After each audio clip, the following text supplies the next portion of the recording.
In this video, I'm going to explain the main differences between Adobe Premiere and DaVinci Resolve.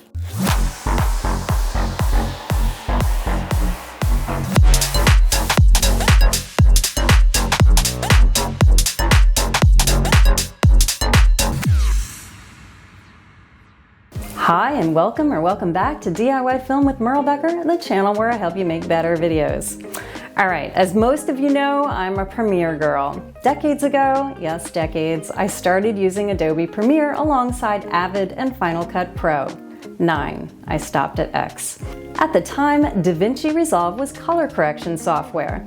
But today, Resolve is an all-in-one editing platform just like Premiere. And many Adobe users want to know what the fuss is all about. So here are 7 important differences between Premiere and Resolve.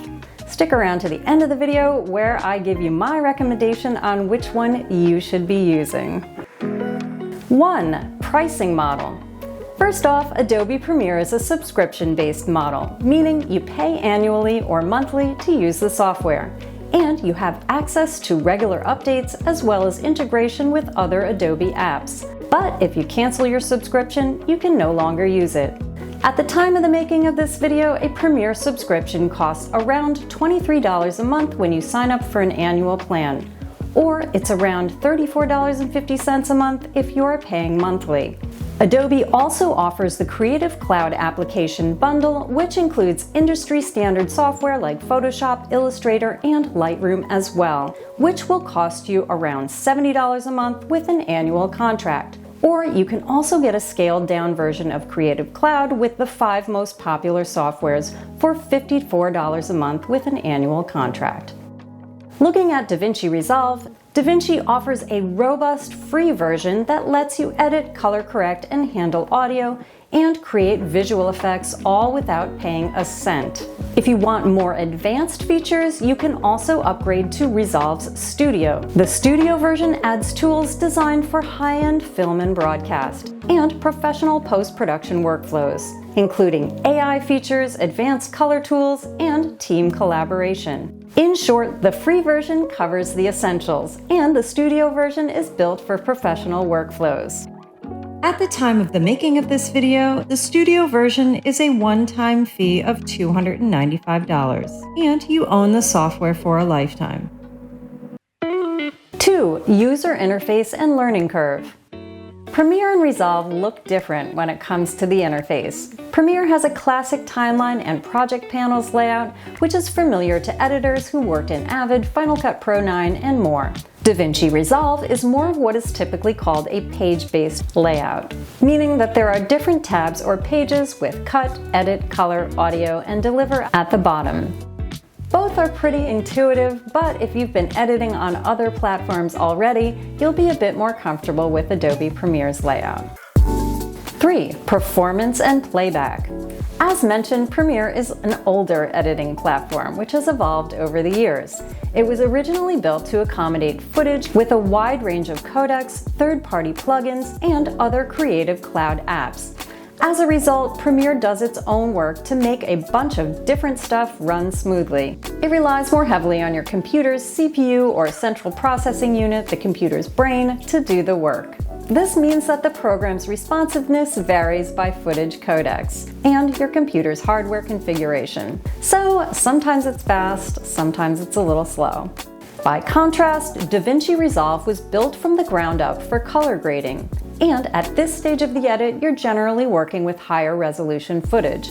And Resolve was specifically designed to handle just that. So Resolve aggressively offloads decoding, image processing, and effects to your computer's GPU. As a result, Resolve often delivers a smoother and more consistent playback, particularly with higher resolution footage. That being said, this optimization comes with trade-offs, such as higher requirements for your computer's GPU and VRAM, and Resolve has less tolerance for unsupported codecs or mismatched configurations. So Premiere is better on an older or weaker computer, and Resolve not so much. 4. Audio editing. When it comes to audio, you can do a basic audio mix right inside of Premiere. But there are limited things that you can do. If you want to do more detailed professional audio work, you'll need to use another Adobe program called Audition, which you can open directly from your timeline using Dynamic Link. This keeps the edit more flexible, but you have to switch back and forth to a different program to finish your audio. DaVinci Resolve, on the other hand, has their finishing audio application right within the main interface. Fairlight provides clip and track-based processing, real-time automation, surround and immersive audio support, and tight synchronization with picture. In summary, Premiere makes you jump out of the program to finish your audio, and Resolve's final audio work can be done without having to leave the application. 5. Virtual effects and motion graphics. Similar to the audio workflow, Premiere relies on another Creative Cloud application, After Effects, for advanced visual effects and motion graphics. To use it, you send your graphics to After Effects directly from your timeline using Dynamic Link. DaVinci Resolve, on the other hand, includes Fusion, their VFX compositor, right inside the app. That being said, Fusion is said to have a steeper learning curve and a smaller template ecosystem, meaning there are less third-party drag-and-drop templates for you to use. But as mentioned, you don't have to leave the application to do your animation. 6. Collaboration and teamwork. Premiere Pro handles teamwork in a traditional way.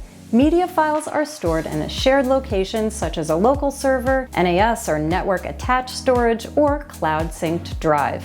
And the Premiere project files live in a dedicated project folder within that same workspace. Teams collaborate by sharing media through this centralized storage system, but they work with separate project files that get passed back and forth and merged when the project is finished.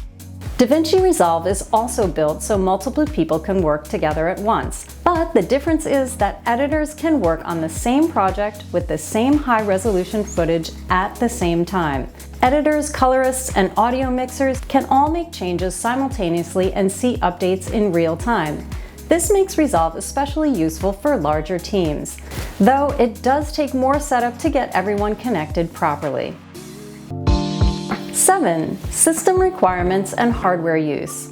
Because Premiere is designed to handle a wide variety of codecs, it relies more on the CPU, the brain of your computer, and your system's RAM or short-term working memory. It can run well on a wide range of computers and file types, automatically adjusting performance based on your hardware. Have a more powerful computer? Premiere will take full advantage and run even better. By contrast, DaVinci Resolve is much more GPU dependent. It requires a strong graphics card and plenty of VRAM, video RAM, to perform smoothly, especially when working with color grading, effects, and high-resolution footage. In short, Premiere tends to be more forgiving on lower-end or older systems, while Resolve works best on modern hardware with a powerful GPU and fast storage. Alright, so those are the main differences. There are, of course, others, but those are the big ones. Now, drumroll please, which editing software should you choose? Here is the short of the long. If you have an older computer and you're used to an older layout, Premiere is the one for you. It also has a quicker learning curve, in my opinion. That being said, I really don't like having to go outside of Premiere to do finishing audio or VFX work, but it is what it is. On the other hand, if you're just starting out and you have a decent computer, I'd recommend going with Resolve. Finishing audio and VFX within the program is a huge plus, in my opinion. And I find Resolve's collaboration in real time a little less convoluted than Premiere.